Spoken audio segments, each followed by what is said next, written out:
सत्यवान एक छोटे से गांव में रहने वाला एक गरीब किसान था। उसके पास लगभग 2 एकड़ जमीन थी, जो उसके परिवार की आजीविका का एकमात्र साधन थी। सत्यवान का परिवार पीढ़ियों से खेती कर रहा था, लेकिन उनके पास आधुनिक संसाधनों की कमी और जानकारी का अभाव था। यही कारण था कि उनकी फसल अक्सर खराब हो जाती थी और परिवार कर्ज के बोझ तले दबा रहता था। सत्यवान का परिवार हर साल अपने खेत में गेहूं और धान की फसल लगाता था, लेकिन कभी सूखा पड़ता, कभी बेमौसम बारिश और कभी कीटों का प्रकोप हर बार फसल को नुकसान हो जाता। सत्यवान ने कई बार स्थानीय साहूकारों से कर्ज लिया ताकि खेती की लागत निकाल सके। कर्ज का बोझ बढ़ता गया और साथ ही बढ़ता गया परिवार का तनाव। कई बार सत्यवान ने सोचा कि वह भी गांव के अन्य किसानों की तरह खेती छोड़कर शहर चला जाए और कोई छोटा मोटा काम ढूंढ ले, लेकिन उसका मन गांव और खेतों से जुड़ा था। वह अपने बच्चों को पढ़ा लिखाकर बड़ा आदमी बनाना चाहता था। उसकी यह सोच उसे हार मानने से रोकती रही, लेकिन सत्यवान ने एक दिन तय किया कि वह अपनी किस्मत को खुद बदल कर रहेगा। उसने सुना कि पास के शहर में कृषि विज्ञान केंद्र केवीके है, जहां पर किसानों को नई तकनीकों और खेती के तरीकों के बारे में सिखाया जाता है। सत्यवान ने वहां जाना शुरू किया और कृषि विशेषज्ञों से सीखना शुरू किया। उसने मिट्टी परीक्षण सॉइल टेस्टिंग के महत्व के बारे में सीखा, जो बताता है कि मिट्टी में कौन से पोषक तत्वों की कमी है और किस प्रकार की फसल वहां अच्छी होगी।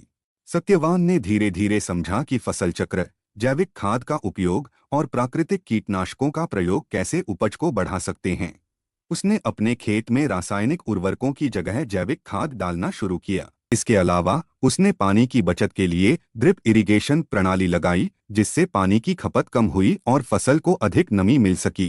सत्यवान ने केवल अपने खेत में ही नहीं, बल्कि गांव के अन्य किसानों को भी नई तकनीकों को अपनाने के लिए प्रेरित किया। उसने अपने गांव में किसानों की एक समूह बनाई, जहां वे अपनी समस्याओं पर चर्चा करते और समाधान ढूंढते।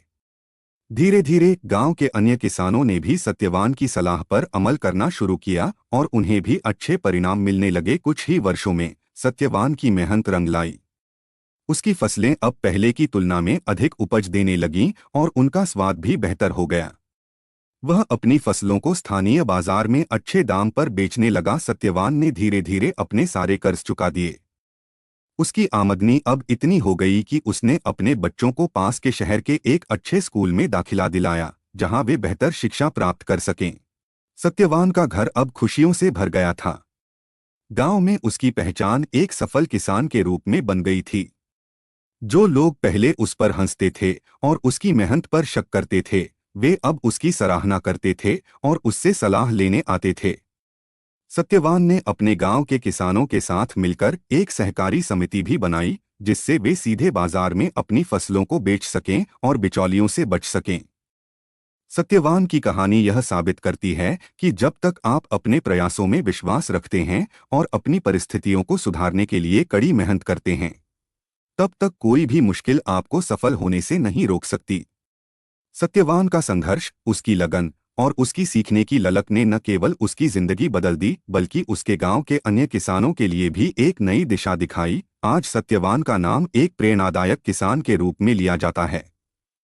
उसकी कहानी हर उस व्यक्ति के लिए एक प्रेरणा है जो संघर्ष से घबराता है।